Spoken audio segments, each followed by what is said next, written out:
Assalamualaikum warahmatullahi wabarakatuh. Assalamualaikum warahmatullahi wabarakatuh. Alhamdulillahirabbil alamin wa bihi nasta'inu ala umuri dunya waddin.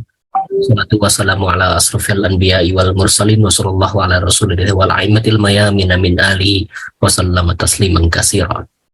Bapak dan Ibu serta kawan-kawan yang menyimak Miskat TV, alhamdulillah pada edisi yang 56 ini kita momentum yang bertepatan dengan pekan Haul Allah Yarham Kiai Haji Dr. Jalaluddin Rahmat dan Ibu Ais Kartini binti Rusuhanda. Kita tentu saja dalam rangka mengambil teladan, dalam rangka mengambil inspirasi dari guru kita Allah Yarham, maka kita pada pertemuan kita hari ini adalah kita akan coba untuk menggali beberapa hal yang terkait dengan pemikiran submistik dari Allah Yarham atau yang biasa kita kenal sebagai Kang Jalal. Dan tema kita hari ini adalah meraih cinta ilahi ala Kang Jalal. Tentu saja kalau kita melihat pada buku-buku Allah Yarham, tema kita ada pada satu buku Allah Yarham. Saya megang bukunya. Bukunya adalah ini edisi lama, ada sekitar 5 kali cetak lah ya, sudah dari tahun 1999 sampai kemudian tahun 2000-an gitu ya. Dan alhamdulillah ya sampai 2005. Alhamdulillah buku ini masih layak kita untuk baca gitu. Nah, dalam rangka mengambil inspirasi dan mengambil teladan dari Allah Yarham, dalam hal ini mengambil pemikiran meraih cinta ilahi, kita akan diskusi terkait dengan itu.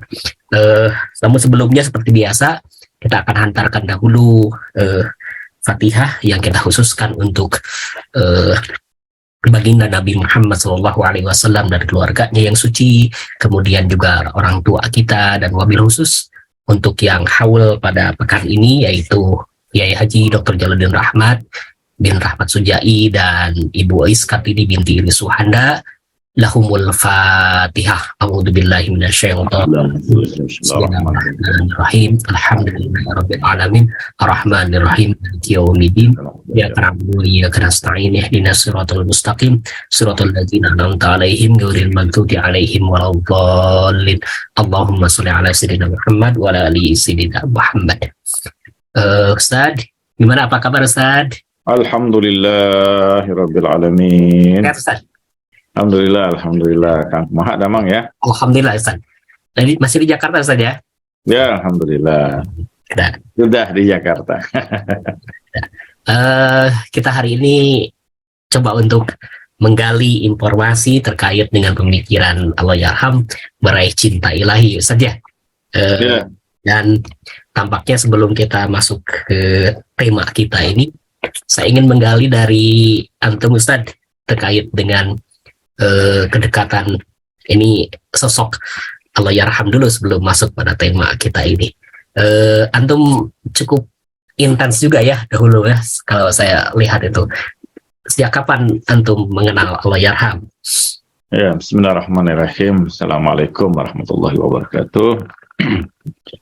Alhamdulillahirabbil alamin wassalatu wassalamu ala asyrofil anbiya'i wal mursalin Sayyidina wa habibina wa syafi'i qulubina wa maulana bil qasim Muhammad. Allahumma salli ala Muhammad wa ali Muhammad wa ala ahli baiti thayyibin tahirin wa ashabihil mayamin al muntajabin.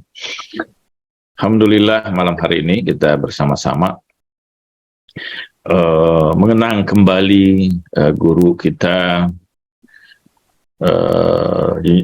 yang merupakan seorang tokoh pemikir intelektual yang mencerahkan, yang memberikan pengaruh yang sangat besar bagi pemikiran keislaman di Indonesia.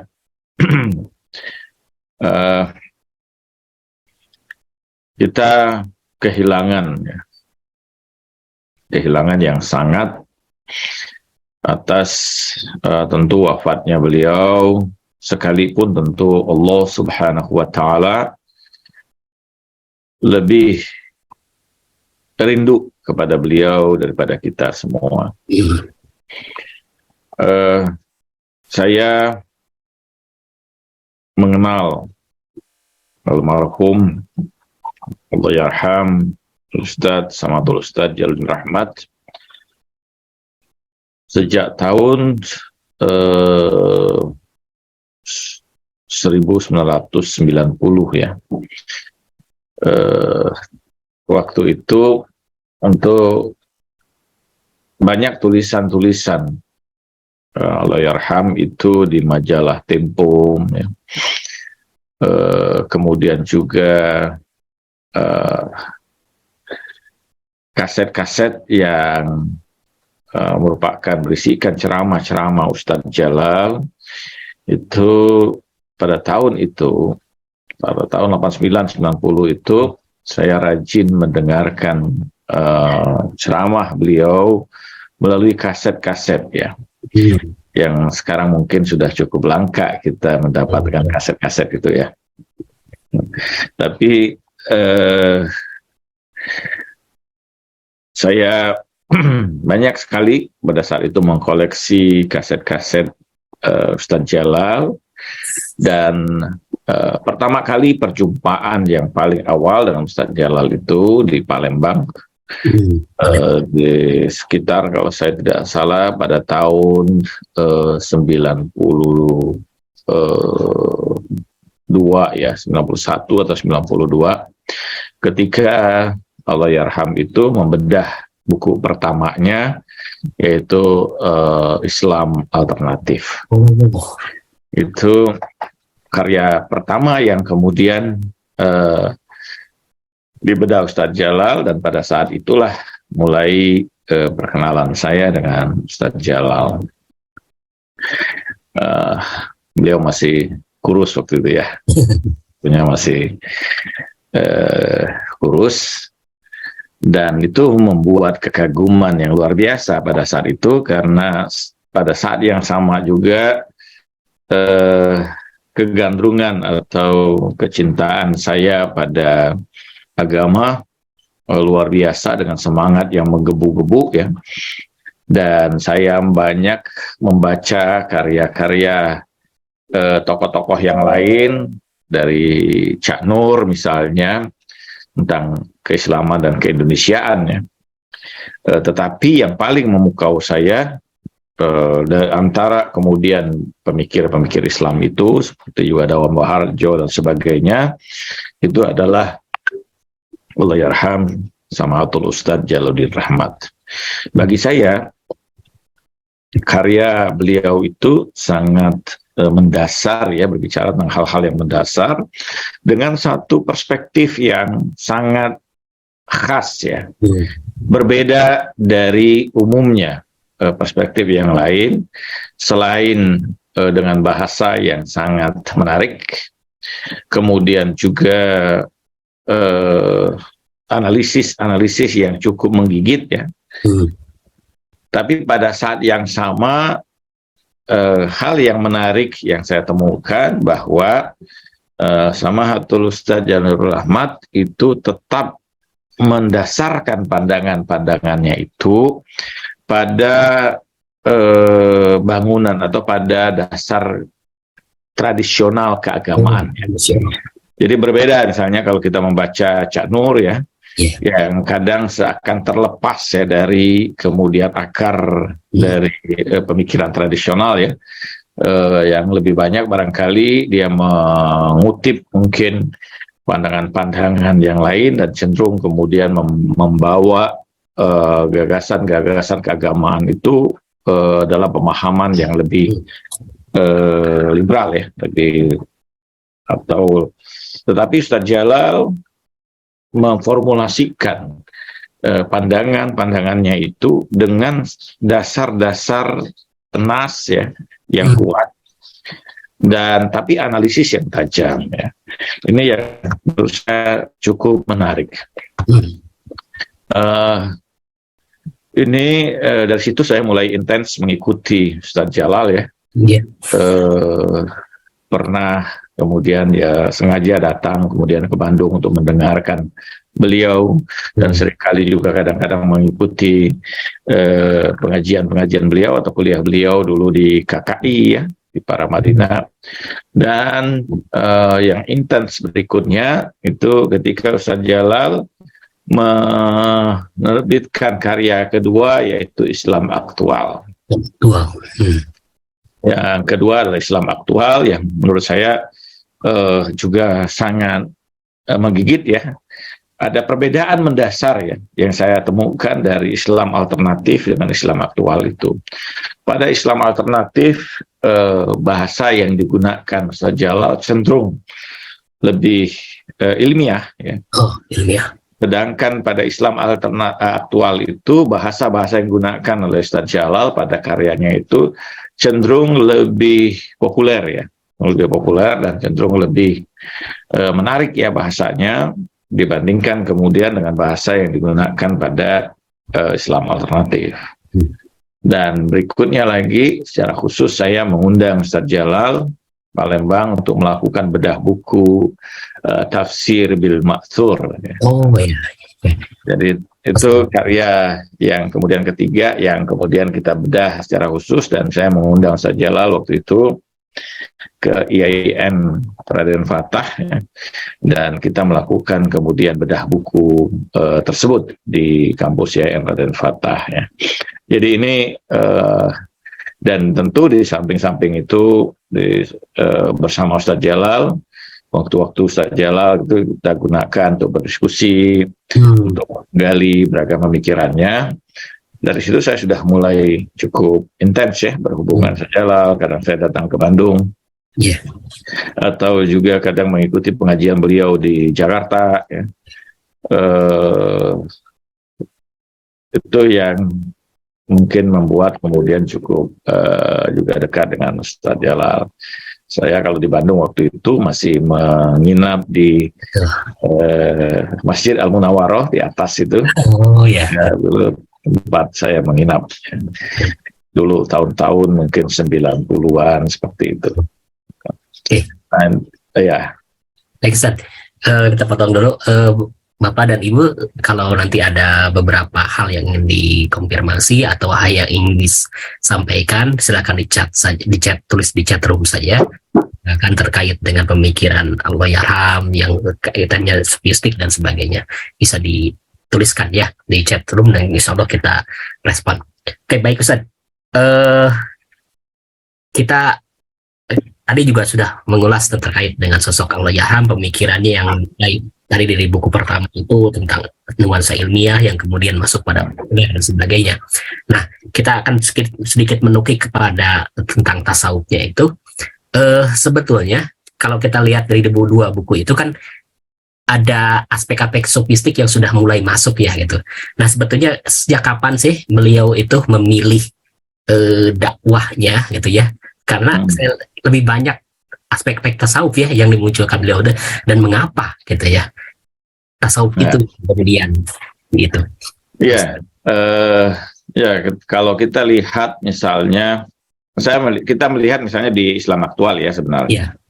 Kecenderungan tasawuf itu muncul di situ.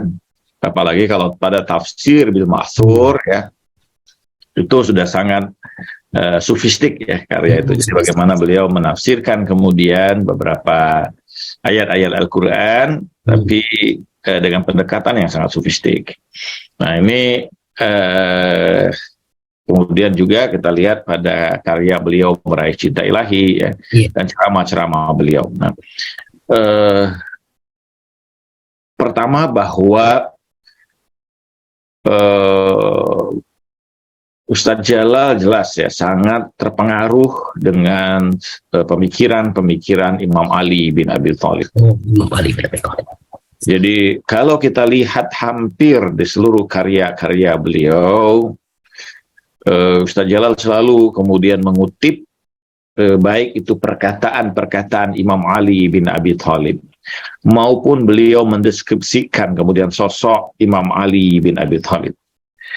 Bagi Ustadz Jalal, kalau kita lihat bahwa Imam Ali adalah personifikasi manusia yang sempurna setelah Rasulullah SAW, dan padanya itu terkandung sosok keberanian, kegagahan sebagai seorang pemuda, tapi pada saat yang sama sebagai seorang yang sangat arif ya, kata-katanya yang bijak, dan orang yang sangat dekat dalam hubungan ruhania dengan Allah Subhanahu wa Ta'ala.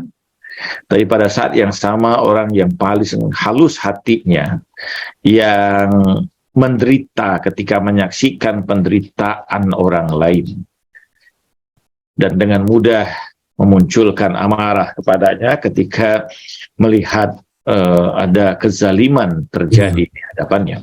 Nah, sosok Imam Ali yang seperti ini kita dapati hampir pada seluruh karya dan tulisan dari Allahyarham Sama'atul Ustadz Jalaluddin Rahmat. Jadi menurut saya bahwa sosok yang paling mempengaruhi pemikiran sufistik beliau tidak lain adalah sosok Imam Ali bin Abi Thalib. Dan ajaran tasawuf yang diikuti atau diajarkan juga oleh Sama'atul Ustadz Jalaluddin Rahmat tidak lain adalah ajaran tasawuf yang dikembangkan oleh Imam Ali alaihissalam. Oke.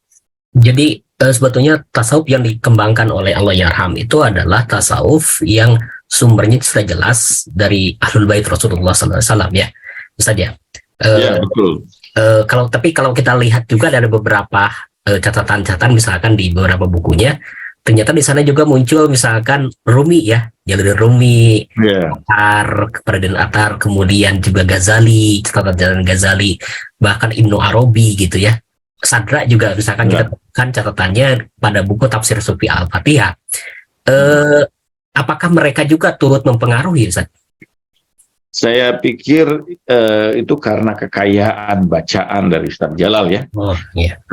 Jadi bahwa beliau karena kekayaan kemudian bacaan beliau terhadap beragam kemudian karya-karya itu juga banyak kemudian mendapatkan inspirasi dan kemudian menjadi referensi beliau dalam beragam karyanya.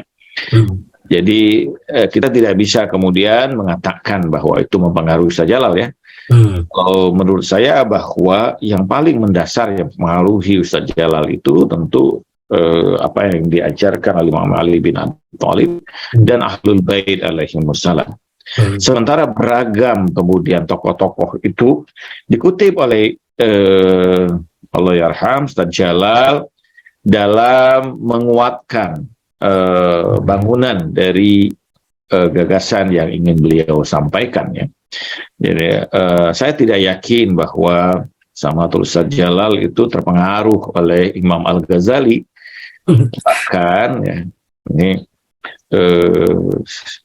kita pernah berdiskusi pada satu kesempatan dan itu di depan dari Mutahari ya, saya Mutahari dulu. Saya pernah ngobrol beberapa saat dengan Ustadz Jalal dan beliau menyampaikan beberapa pandangan beliau dan beberapa keberatan beliau kepada Al-Ghazali. Jadi tidak semua dari yang disampaikan oleh Imam Al-Ghazali itu dapat diterima oleh Ustadz Jalal ya. Dia menunjukkan beberapa data bagaimana Al-Ghazali memiliki pandangan yang berubah-ubah dalam beberapa hal, sehingga dalam hal itu misalnya Ustadz Jalal atau Ustadz Jalal juga tidak menerima beberapa gagasan dari Al-Ghazali. Bisa di antaranya juga yang ditolak dari Al-Ghazali adalah sikap fatalistis ya. Ada beberapa bagian dari Ihya Ulumuddin itu Sama'atul Ustadz Jalal secara khusus mungkin menyampaikan kemudian pandangannya yang berbeda ya, yang menolak kemudian pandangan yang fatalistis seperti itu. Nah, jadi karena itu kalau kemudian Ustadz Jalal mengutip banyak hal ya sebenarnya, bukan hanya dari Jalaluddin Rumi, Al-Ghazali, bahkan beliau juga mengutip dari Immanuel Kant ya. Demikian juga beliau mengutip dari pandangan-pandangan tokoh-tokoh Barat lain misalnya ya. Ada banyak sekali kalau kita baca karya-karya beliau yang mengutip dari karya misalnya pemikir-pemikir besar dunia ya.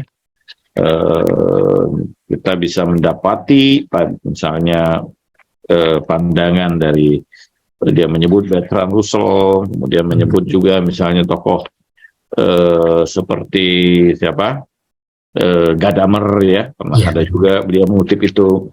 Jadi ini menunjukkan bahwa kekayaan bacaan Ustadz Jalal itulah yang kemudian menyebabkan bagaimana kemudian beragam pandangan itu masuk. Ada banyak sekali beliau mengutip Sigmund Freud ya, Sigmund Freud terkait dengan misalnya development psychology ya, jadi psikologi perkembangan.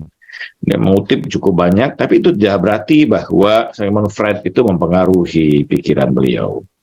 Jadi saya sangat yakin bahwa ia banyak sekali memberikan inspirasi, memberikan cara pandang kepada Ustadz Jalal, itu adalah pandangan dari Imam Ali bin Abi Thalib. Oke, baik Ustaz.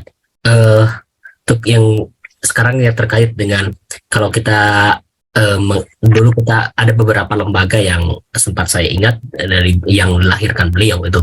Satu lembaga misalkan Miskat ini ya, pusat kajian Miskat ini, pusat kajian tasawuf Miskat ini.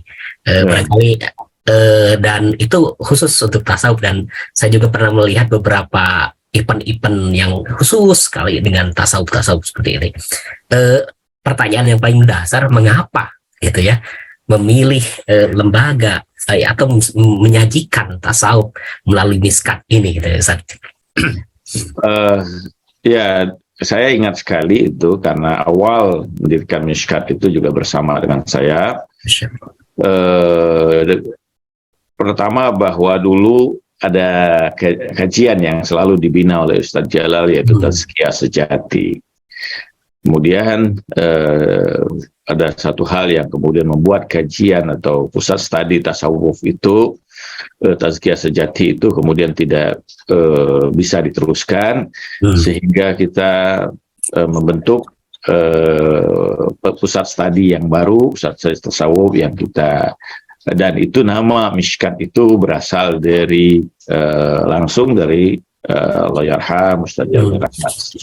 Jadi ketika kita di Jakarta pada saat itu beberapa orang berdiskusi, beliau kemudian menyampaikan namanya itu Mishkat, diambil dari surah An-Nur, ayat ke-30, ayat ketika Allah Subhanahu wa taala menyebutkan Allah nurus samawati wal ard, masalun nuri kamishkatu fiha misbah, al-misbahu fi zujaj. Jadi Allah itu adalah cahaya langit dan bumi. Permisalan cahayanya itu bagaikan pelita ya, yang berada dalam ceruk mishkat. Dan pada mishkat itu ada kaca-kacanya. Itu sangat kata ini sangat menunjukkan hal yang bersifat ruhania dan memiliki tafsiran yang sangat dalam terkait dengan proses ruhania yang terjadi pada diri seseorang ya. Karena itulah kemudian secara khusus kemudian nama Mishkat itu dipilih untuk dijadikan kemudian nama pusat studi pada saat itu. Dan dari itu juga kemudian sama Ustadz Jalal menuliskan kemudian lagu tentang laron-laron kecil. Oh iya. Oke, baik Ustaz. Itu di lirik itu kan menunjukkan bahwa laron-laron itu mendekat gitu ya pada sumber cahaya dan sebagainya. Itu maknanya siapa Ustaz? Dia mendekat itu pada sumber cahaya itu? Yaitu para pecinta itu, mereka melakukan perjalanan ruhaniah untuk mendekatkan diri kepada al-haq ya. Dan dalam proses ruhaniah itu sampai pada puncak perjalanan ruhaniah itu mereka meleburkan dirinya dalam kesadaran ilahi.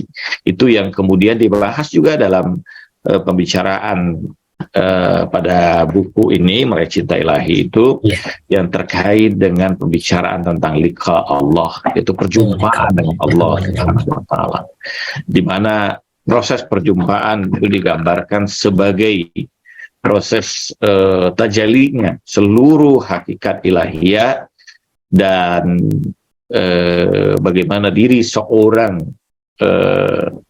yang melakukan proses ruhaninya itu dalam perjalanan ruhaninya, perjalanan cintanya menuju al-haq itu lebur dari kesadaran hak, al-haq itu sendiri. Jadi itu digambarkan para salik ini, murid salik ini dalam perjalanan ruhaniyah mereka bagaikan laron-laron kecil yang mendatangi cahaya. Mereka mengelilingi cahaya itu, merasakan kehangatannya, dan kemudian sampai pada puncaknya meleburkan dirinya dalam cahaya itu sendiri, sehingga mereka menjadi cahaya-cahaya itu. Oke, baik Ustaz.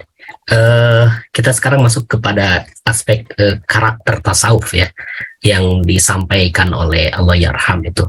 Apakah seluruh tema-tema sudah mencakup apa yang disampaikan, atau ada hal-hal yang difokuskan sebetulnya dari Allahyarham itu?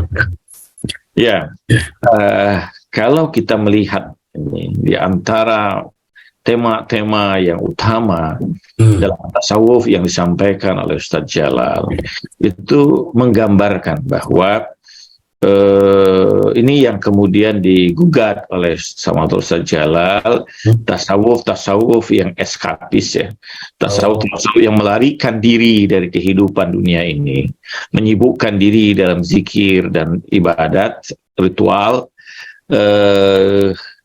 Itu adalah tasawuf yang ditolak oleh Ustadz Jalal. Tasawuf yang disampaikan dalam beragam bagian pada karya-karya Ustadz Jalal itu adalah tasawuf yang hadir dalam seluruh persoalan kehidupan, berada pada pusaran kehidupan itu sendiri, dan memberikan pembelaan kepada orang-orang yang berada dalam kesulitan, berada dalam penderitaan, membantu mereka, melepaskan mereka dari beragam kesulitan-kesulitan itu sebagai bagian dari suluk menuju Allah Subhanahu wa Ta'ala. Ini yang kemudian kita temukan pada tema-tema utama yang digambarkan dalam beragam karya-karya Ustadz Jalal itu ya. Kecintaan kepada fakir miskin adalah bagian dari proses ruhania menuju Allah Subhanahu wa Ta'ala. Ini yang kita dapati ya di antara beragam karyanya. Yang kedua, misalnya hal-hal mendasar lainnya itu adalah kecintaan kepada seluruh makhluk Allah Subhanahu wa Ta'ala tanpa peduli agama mereka, keyakinan mereka, suku bangsa mereka, ataupun kelas sosial mereka. Tapi menebarkan kecintaan kepada seluruh makhluk itu adalah bagian dari dasar tasawuf yang dikembangkan oleh Allahyarham Ustadz Jalal dalam karya-karyanya. Baik, Ustaz. Kalau kita melihat langsung pada buku Meraih Cinta Ilahi, Pencerahan Sufistik ini, kan buku ini barangkali adalah buku yang transkripan, jadi hasil ceramah-ceramah beliau di masjid dan sebagainya dicatatkan. Saya lihat misalkan di bagian pertama itu adalah berusaha menjadi kekasih Allah, dalam hal ini adalah awal-awal adalah meninggalkan hawa nafsu, kemudian taubat, dan alasan mengapa kita mencintai Allah dan sebagainya. Ini kalau kita lihat itu ujung-ujungnya adalah pada persoalan tauhid ya, ketika di bab 1 ini kayak gitu. Atau bisa bagaimana saya menguraikan tentang berusaha menjadi kekasih Allah, jadi ikhtiar. Ya, kalau kita melihat bahwa apa yang digambarkan oleh Ustadz Jalal pada tema tentang berusaha menjadi kekasih Allah, di sini dia merubah pola pandangnya. Seringkali banyak seseorang itu memandang kewalian itu dalam kesaktian-kesaktian yang ditimbulkan. Sehingga seseorang yang kemudian memiliki beragam kesaktian, mereka dianggap sebagai kekasih Allah. Dalam bab ini, Allahyarham Ustadz Jalal merubah pola itu.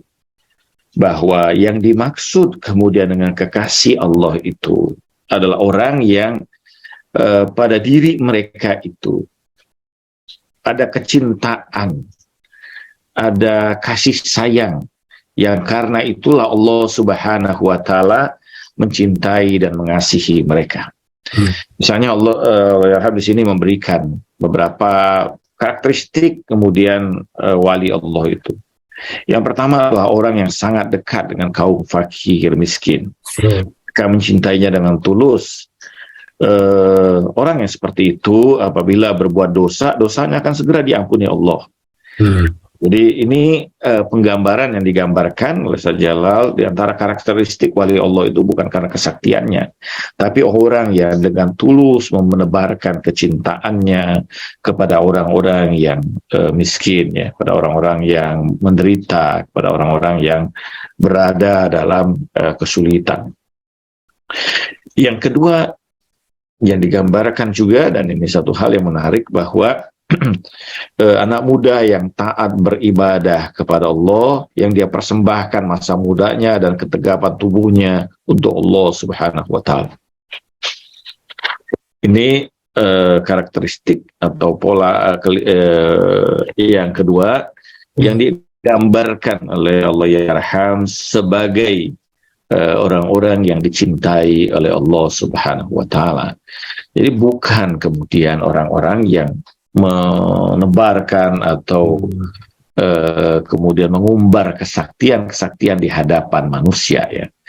Jadi ini sangat humanistik, ya, kalau kita lihat bahwa bagaimana Ustaz Jalal menggambarkan bahwa orang yang dicintai Allah itu bukan orang yang kemudian kelihatan banyak karismanya, ya, pakaiannya mungkin luar biasa menyebabkan orang takut kepadanya, sorbannya mungkin besar, ya, dengan mungkin tasbih yang panjang. Tapi orang yang digambarkan oleh Allah Yarham inilah orang yang terlihat mungkin sangat biasa, hidup mereka bersama dengan orang-orang yang menderita di sekitarnya, berpakaian yang tidak jauh berbeda dari apa yang ada di sekitarnya, sehingga mereka terlihat sebagai bagian dari orang-orang yang ada bersamanya.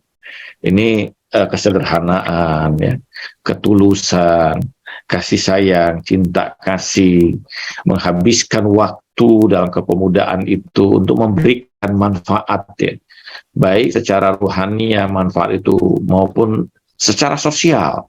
Yeah. Dan ini banyak kita dapatkan dalam karya Ustaz Jalal. Baik Ustaz, kita melangkah masih di buku ini. Kita hari ini coba mendiskusikan buku ini. Silakan Bapak dan Ibu kalau ada yang ingin disampaikan, silakan ditulis saja, nanti kita akan respon. Baik, untuk Ustaz yang bagian kedua ini, di buku ini kan tentang ibadah ritual perkhidmatan kepada Allah Subhanahu wa Ta'ala. Misalkan puasa dari syariat ke tarikat, puasa menuju pendewasaan spiritual.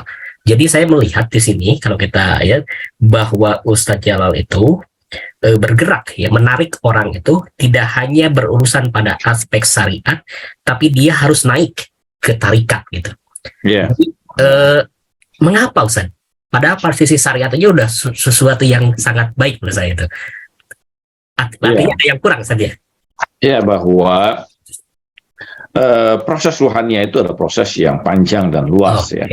Jadi tidak cukup hanya dalam pola-pola yang bersifat ritual semata, ya, atau dengan banyaknya zikir, ya, dengan melakukan ibadah-ibadah yang bersifat syariat semata, kesalehan-kesalehan yang bersifat simbolik, bukan itu, ya. Kesadaran akan proses ruhania yang panjang, dan bahwa proses ruhania itu bukanlah sesuatu yang secara instan dapat diwujudkan, ya, tapi bukanlah sesuatu yang secara instan dapat diwujudkan melalui sebuah proses yang cukup panjang, ya. Sebuah proses yang di situ ada tingkatan-tingkatan yang harus dilalui, sehingga orang tidak mudah kemudian untuk mengatakan oh dia sudah berjumpa dengan Tuhan atau dia sudah mengalami pengalaman yang luar biasa ada tingkatan-tingkatan yang harus dilalui. Dalam sebuah proses ini ada lapisan-lapisan yang harus kemudian ditapaki, dan setiap lapisan itu punya kedalaman makna masing-masing. Dalam setiap proses ibadah itu, setiap tingkatan itu punya makna, punya kedalaman punya kedalaman makna, ya, punya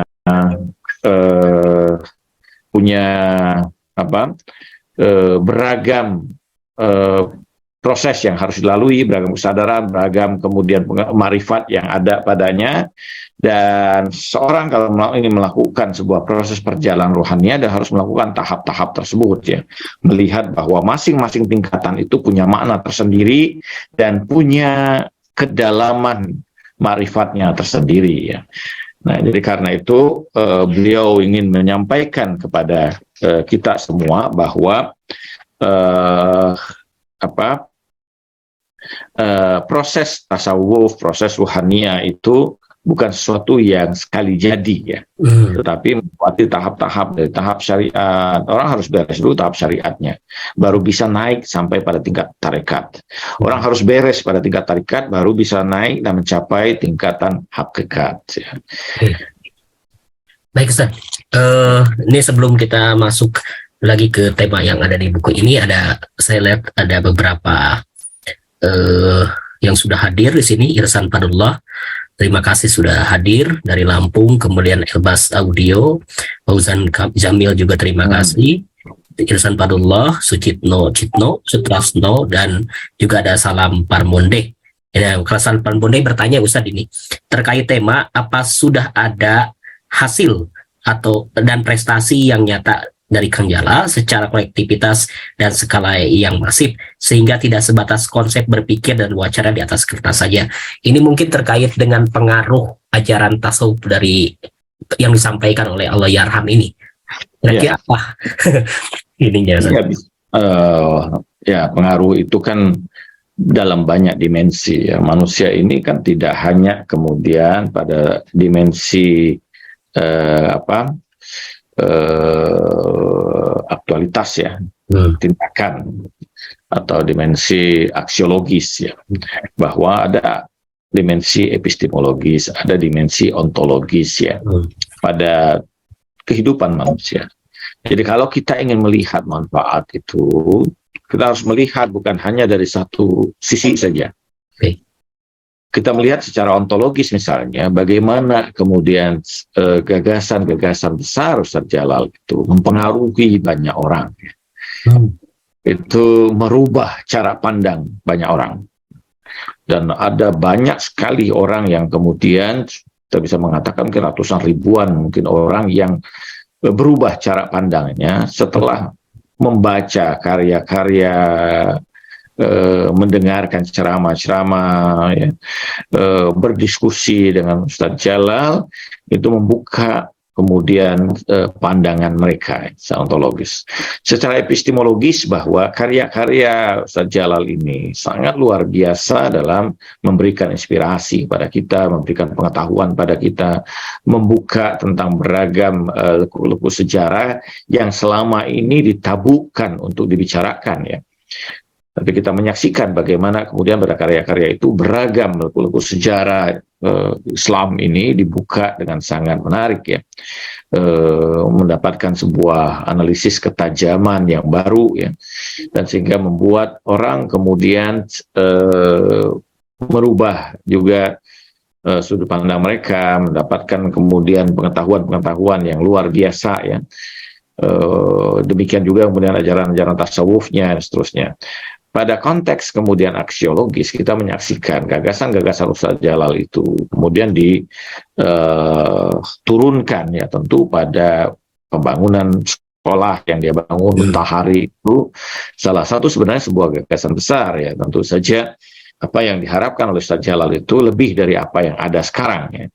Tetapi bahwa beragam tentu keterbatasan dan sebagainya, itu yang kemudian membuat perkembangan Mutahari tidak sebagaimana yang tentu diimpikan oleh Ustadz Jalal, ya.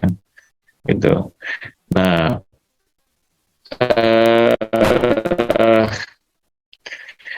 Demikian juga salah satu di antara kemudian upaya Ustaz Jalal itu adalah mendirikan Ijabi, ya, kata Jamaah Ahlul Bait Indonesia, ya. Itu saya teringat betul, ya, waktu itu bagaimana kemudian Ustaz Jalal itu mendirikan Ijabi itu dan kemudian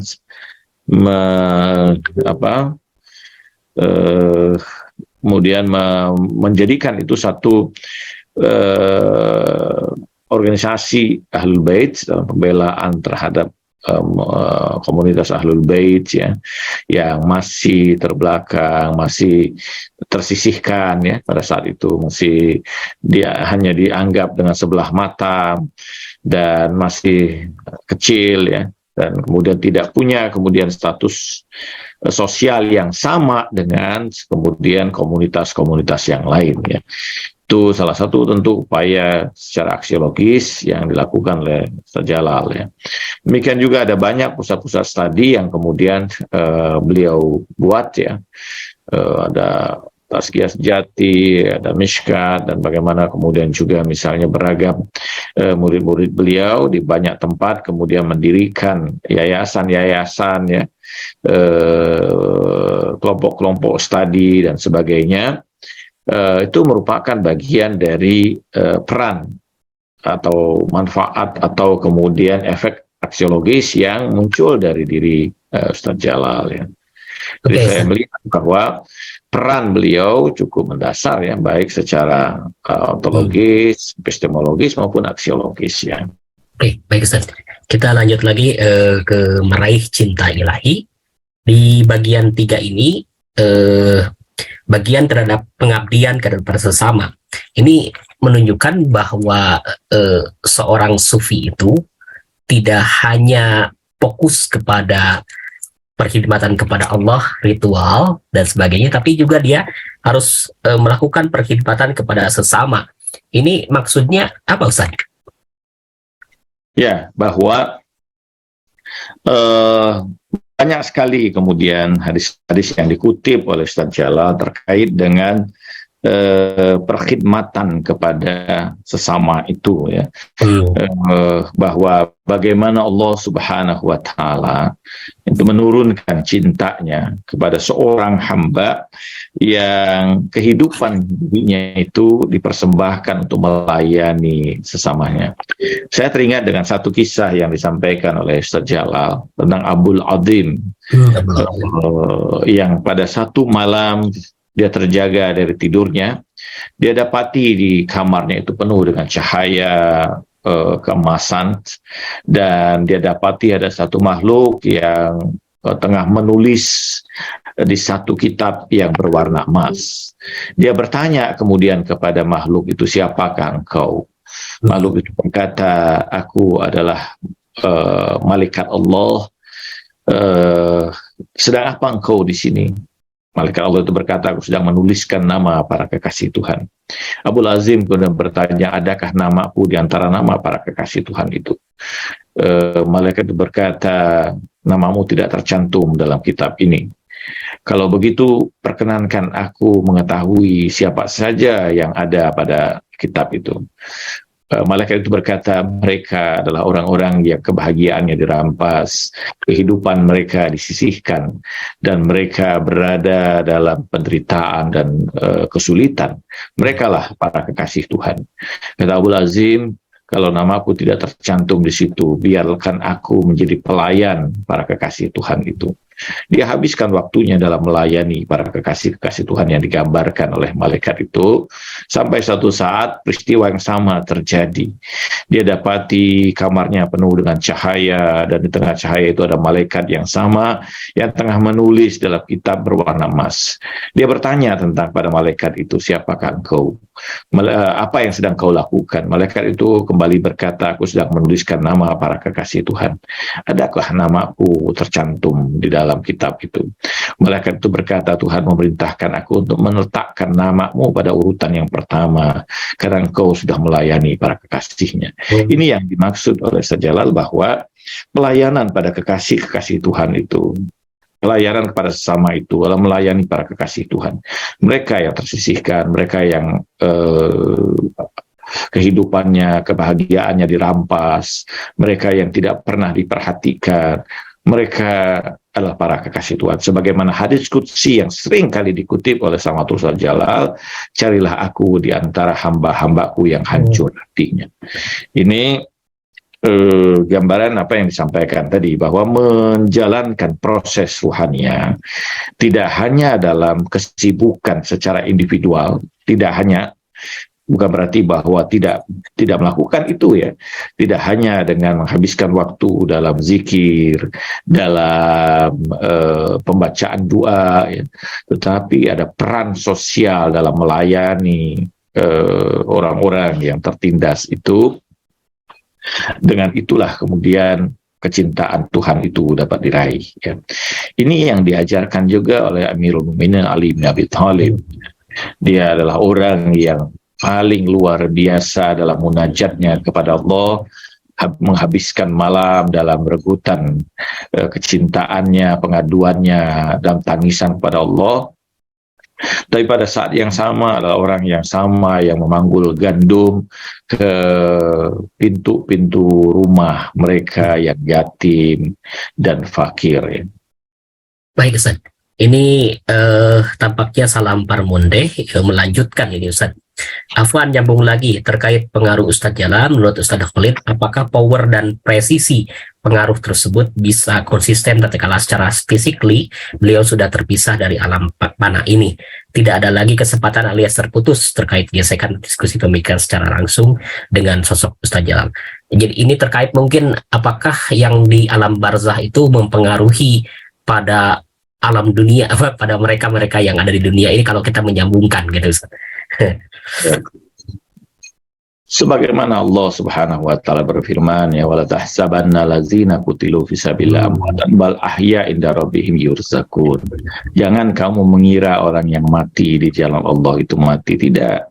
Mereka mendapatkan rezeki dari Allah, mereka hidup dan mendapatkan rezeki dari Allah yang banyak.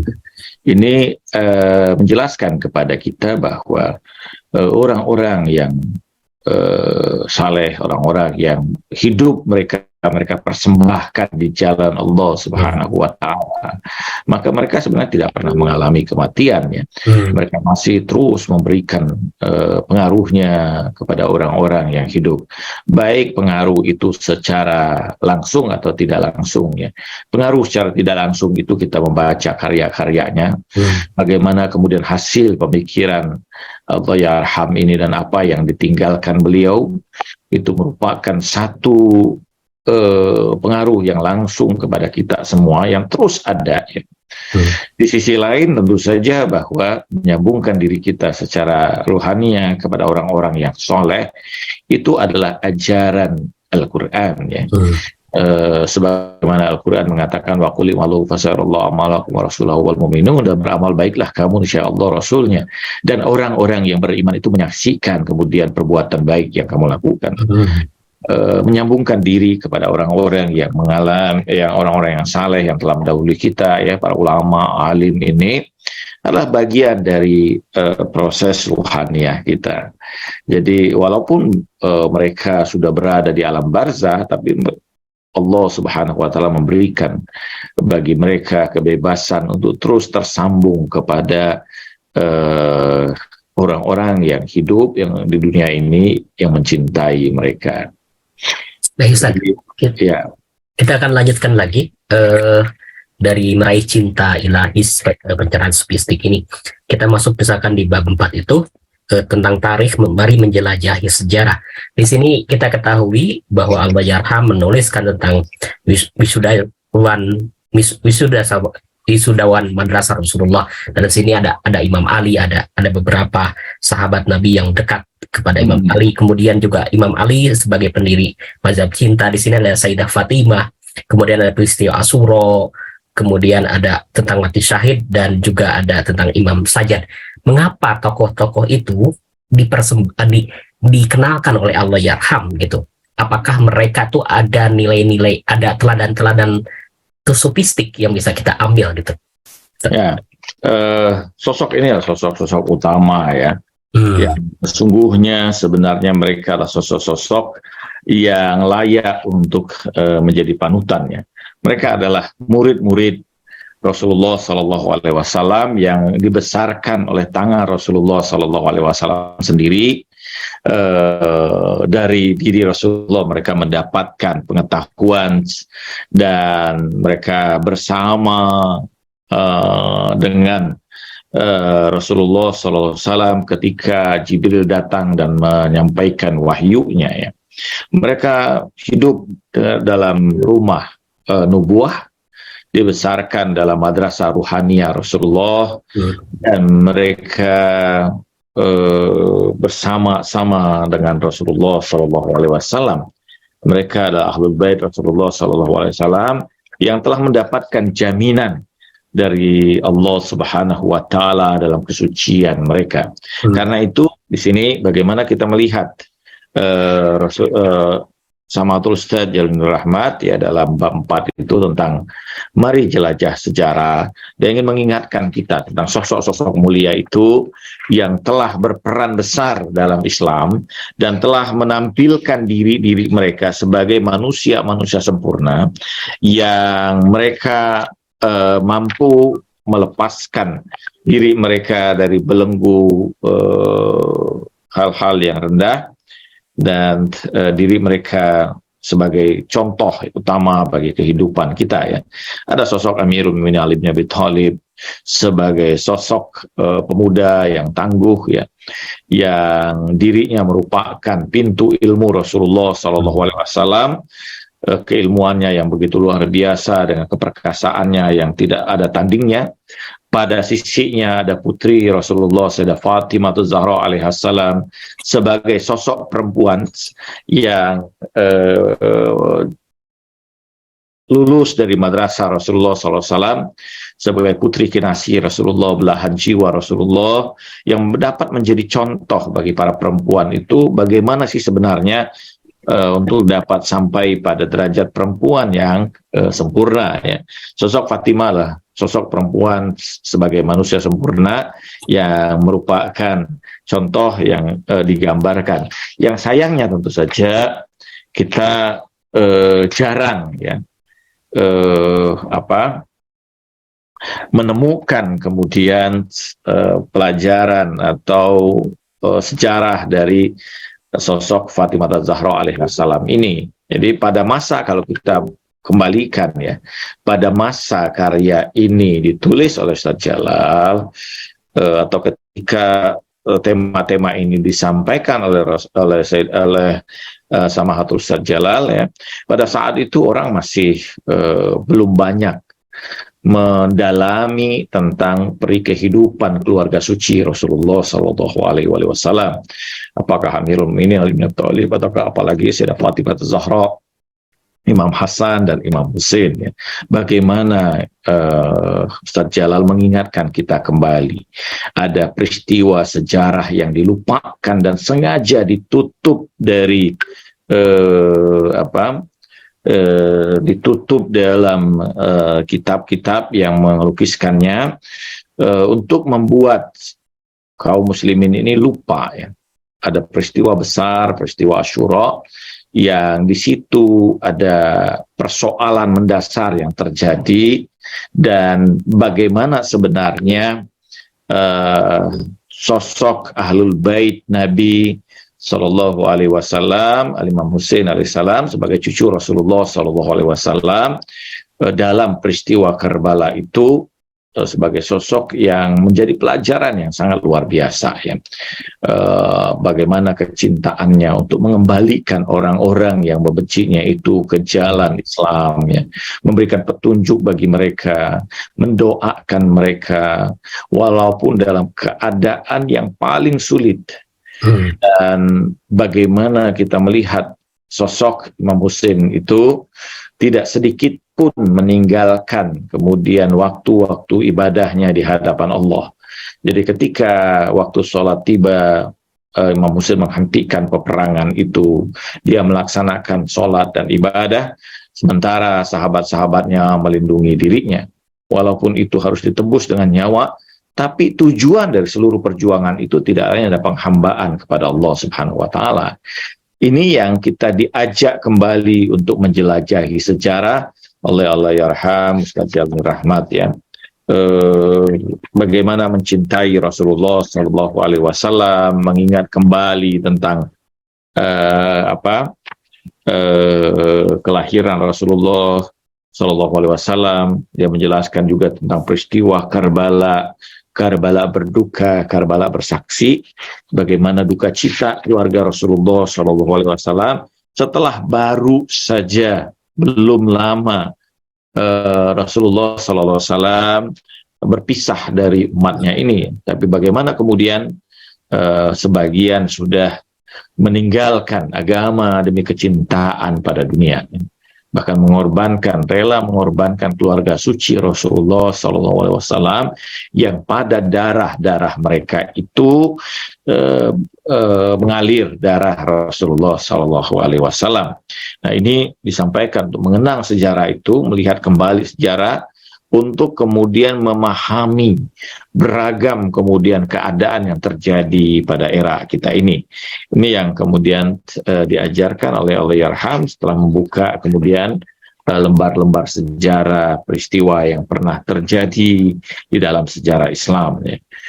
Dan menariknya bahwa sekali lagi saya sampaikan bahwa Ustaz Jalal membuka kembali sebuah peristiwa-peristiwa yang begitu luar biasa upaya untuk menutupnya.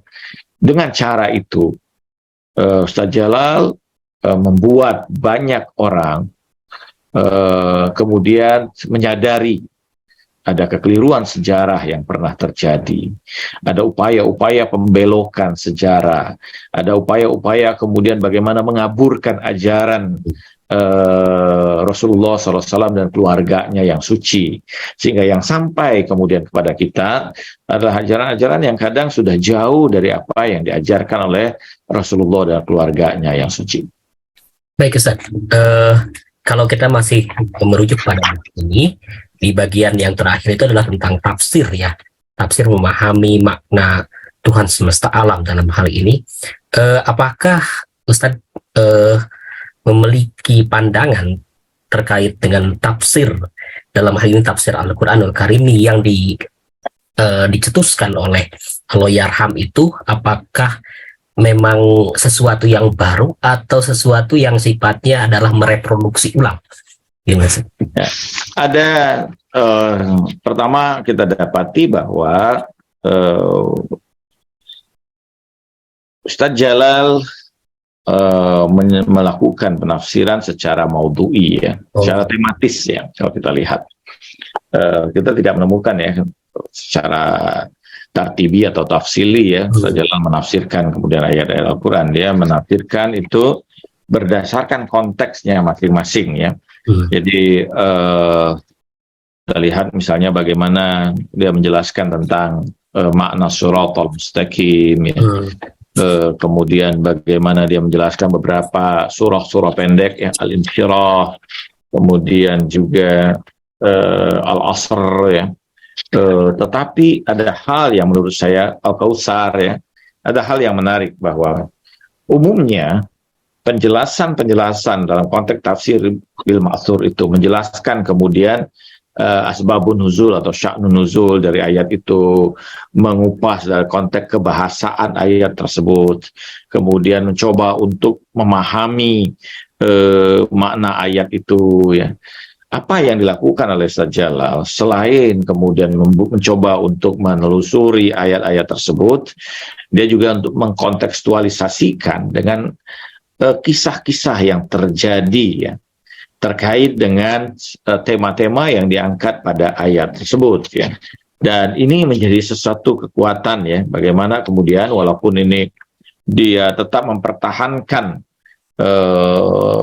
konteks yang ada terkait dengan ayat tersebut, tapi pada saat yang sama dengan beragam kekayaan ya tentang kisah-kisah yang terkait dengan ayat-ayat itu, Ustaz Jalal mengungkapkan itu semua dalam upaya dia untuk kemudian mengaktualisasikan kemudian ayat-ayat tersebut untuk dipahami pada era kita sekarang ya, pada masa kita sekarang.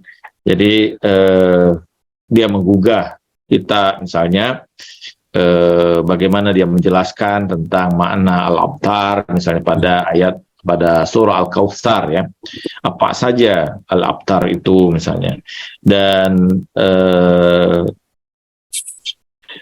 bisa juga kemudian dia menjelaskan bagaimana kemudian yang dimaksud dengan al-abtar itu juga adalah kalangan du'afa ya, orang-orang yang lemah, orang-orang yang secara materi mereka, keilmuan juga sosial mereka adalah orang-orang yang lemah dan kecil. Mereka menyebutnya, beliau mengutip kemudian istilah lain yang disebut dengan mustadafin ya. Ini ya mengajarkan kemudian kepada kita ya bahwa untuk kemudian dengan mengenali ayat itu, memahami ayat itu, kita sampai pada kesadaran tentang orang-orang yang sulit, orang-orang yang menderita ya, orang-orang yang tertindas dan sebagainya. Demikian juga dia menjelaskan tentang ibadah sebagai fitrah ya. Misalnya menulis atau mengutip Alexis Carrel ya, terkait dengan bagaimana kemudian perbicaraan tentang manusia yang modern, yang kehilangan peluang untuk ibadah, dan mereka fitrah mereka mengalami sakit ya. Dan bagaimana juga misalnya dalam karya ini Ustaz Jalal juga menjelaskan tentang hal-hal yang gaib dalam Al-Quran ya, yang kadang-kadang jarang disentuh ya. Banyak pemikir atau mufassir lainnya. Jadi ada hal yang menurut saya sangat menarik ya, bahwa selain tentu tadi kekayaan, kemudian beragam kisah yang terkait dengan peristiwa atau terkait dengan ayat-ayat tersebut, pada bagian akhir ini juga beliau ingin menjelaskan ya, untuk menunjukkan ini yang kemudian memberikan bagaimana kemudian hal-hal yang spiritual itu dapat berpengaruh pada kehidupan manusia secara material ya. Ini misalnya kekuatan supranatural menurut Al-Quran ya. Bagaimana kemudian ayat-ayat tertentu itu kemudian memberikan efek-efek yang sangat mendasar pada diri manusia ya. Dengan bahkan dia mengkritik tentang pandangan-pandangan tafsir modern yang sangat materialistik ya. Dia bahkan menulis tentang tafsir materialistik. Nah, di sini kita melihat bagaimana kemudian Ustaz Jalal ya dalam karyanya ini pada bagian akhir ini menyampaikan kita pada kesadaran bahwa kehidupan kita ini yang terjadi dalam material ini sebenarnya adalah kehidupan yang tidak lepas ya dari pengaruh-pengaruh ruhania. Jadi apa yang terjadi secara ruhania itu akan berefek mendasar pada kehidupan material. Bahkan untuk membuktikan bagaimana hal-hal ruhania itu dapat berefek secara material, beliau mengutip di ujung sekali itu tentang kisah Samiri ya, yang mengambil kemudian jejak-jejak dari malaikat Jibril dan dimasukkan kemudian ke dalam patung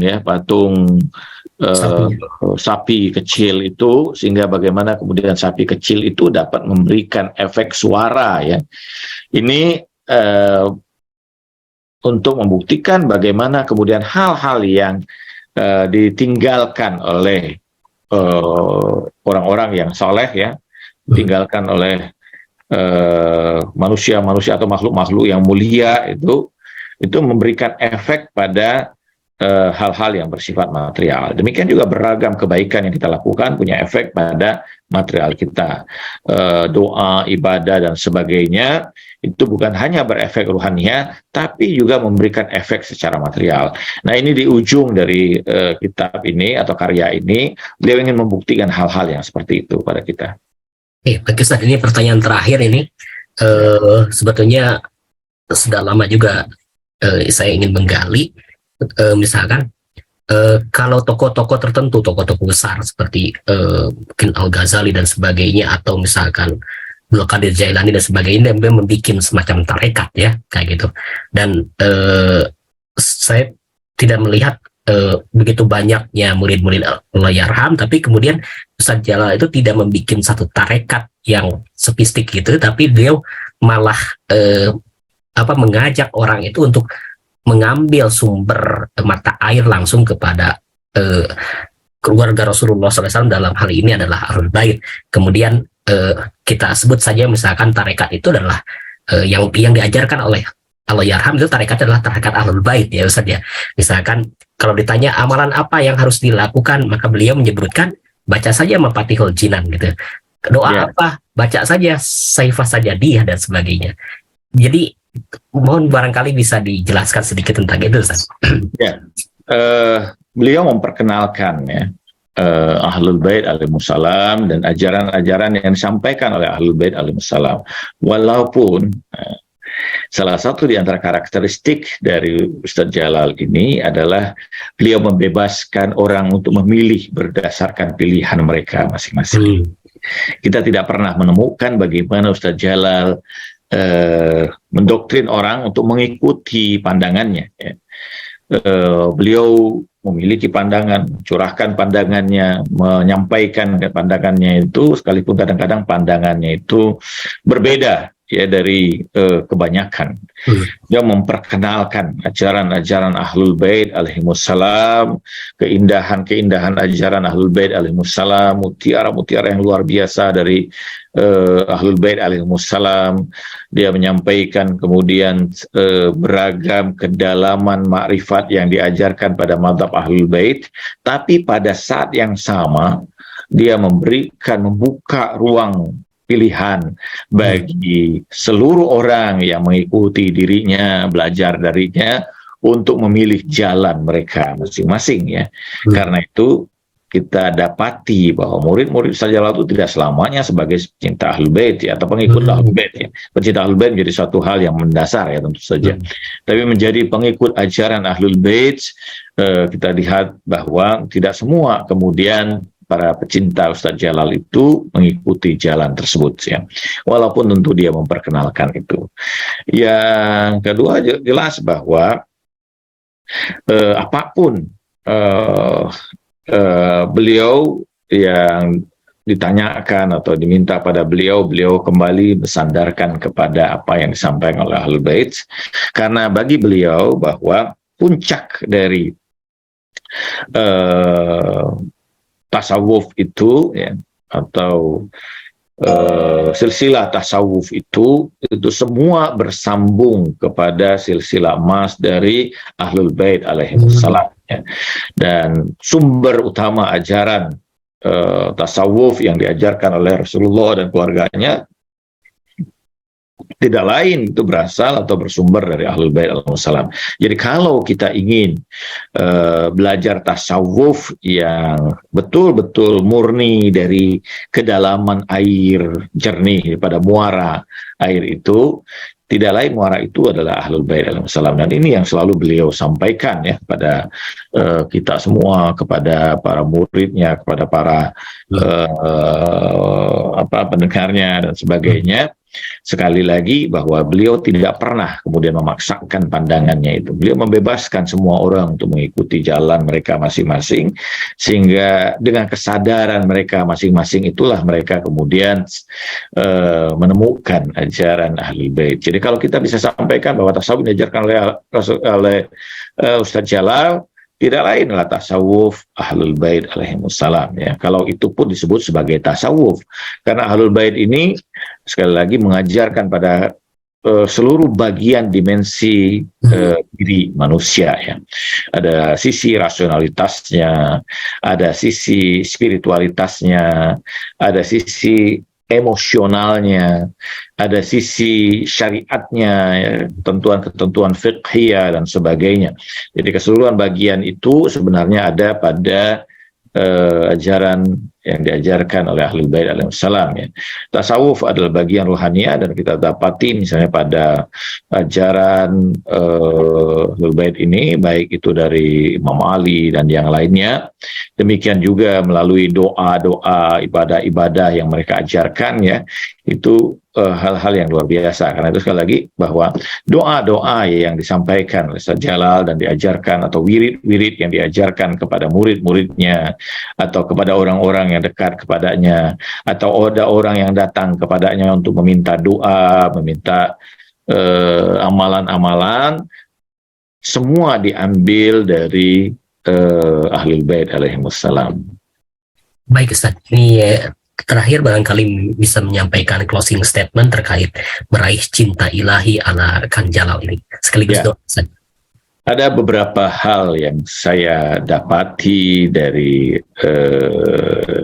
upaya yang ditawarkan oleh Ustaz Jalal dalam upaya meraih cinta ilahi.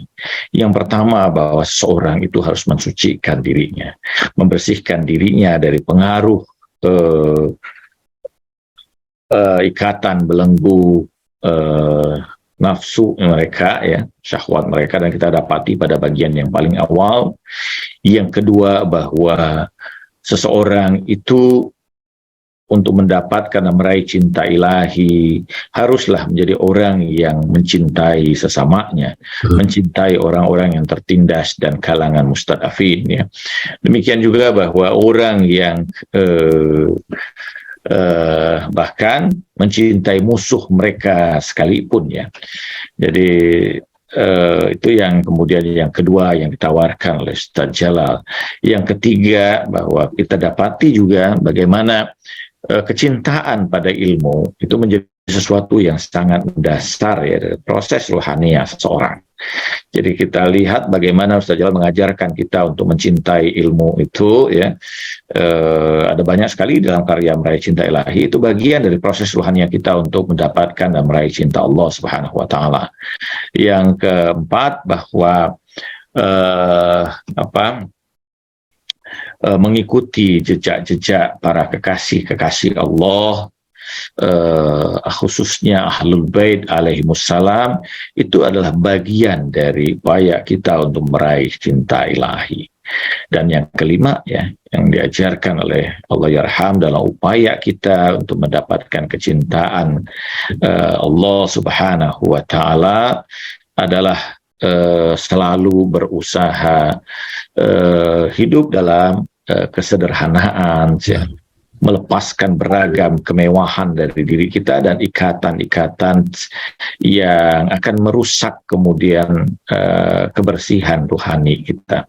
Ini yang selalu diajarkan, itu menjadi bagian dari kehidupan beliau. Kalau kita lihat bagaimana kesederhanaan Ustaz Jalal, ya, dengan keadaan dirinya yang sama sekali jauh dari kesan kemewahan, ya. Ini yang menjadi apa yang kita dapati dari apa yang diajarkan oleh Sama'atul Ustaz Jalal dalam upaya kita untuk meraih cinta ilahi. Mudah-mudahan Allah Subhanahu wa taala kelak akan menggabungkan kita kembali dengan guru kita ini pada masanya nanti, ya, dan bersama-sama kita menjadi saksi sebagai para pecinta Rasulullah dan keluarganya yang suci. A'udzubillahi minasyaitonirrajim. Bismillahirrahmanirrahim. Allahumma salli wa sallim wa barik ala sayyidina Muhammadin wa ali Muhammad. Allahumma arifna nafsak fa ilam ta'rifna nafsak lan na'rif rasulak. Allahumma arifna rasulak fa ilam ta'rifna rasulak lan na'rif hujjatak. Allahumma arifna hujjatak fa ilam ta'rifna hujjatak dalalana an dinina wa la tuzigh qulubana ba'da idh hadaitana. Ya Allah, kenalkan kami pada dirimu. Sekiranya kami tidak mengenalmu, maka kami tidak akan mengenal Rasulmu. Ya Allah, kenalkan kami pada Rasulmu. Sekiranya kami tidak mengenal Rasulmu, kami tidak akan mengenal hujjahmu. Ya Allah, kenalkan kami pada hujjahmu. Sekiranya kami tidak mengenal hujjahmu, maka tersesatlah kami pada agama kami. Jangan Engkau sesatkan kami setelah Engkau berikan petunjuk pada kami. Oh, ya Allah, gabungkan kami bersama dengan para kekasih-Mu dan tanamkan di hati kami kecintaan pada para kekasih-Mu. Birahmatika ya arhamar rahimin. Wa sallallahu ala sayyidina Muhammadin wa tahirin walhamdulillahi rabbil alamin. Assalamualaikum warahmatullahi wabarakatuh. Waalaikumsalam warahmatullahi wabarakatuh. Alhamdulillahirrahmanirrahim. Bapak dan Ibu serta kawan-kawan yang menyimak Miska TV, alhamdulillah kita sudah menyelesaikan pertemuan kita seri yang 56.